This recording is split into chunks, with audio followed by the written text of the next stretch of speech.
వెంకటేశ్వర స్వామి వారి కళ్యాణం చేశామండి అంటాం. మీరు ఒక మాట గమనించాలి.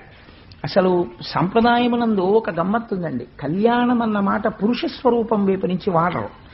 శివ కళ్యాణం చేశామండి అనరు, విష్ణు కళ్యాణం చేశామండి అనరు, పార్వతీ కళ్యాణం చేశామండి, లక్ష్మీ కళ్యాణం చేశాం, పద్మావతి కళ్యాణం చేశామంటారు. జీవుడు బ్రహ్మముతో ఐక్యం అవ్వాలి.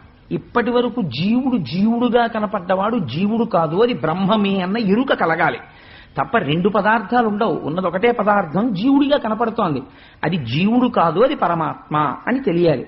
అది తెలిసిందనుకోండి అంతే, జీవుడు బ్రహ్మము అని తెలియగానే బంధనము విడిపోతుంది. అంతే, విడిపోయి తాను ఇక్కడే ఇప్పుడే మోక్ష స్థితిని పొందుతాడు. అది కళ్యాణము.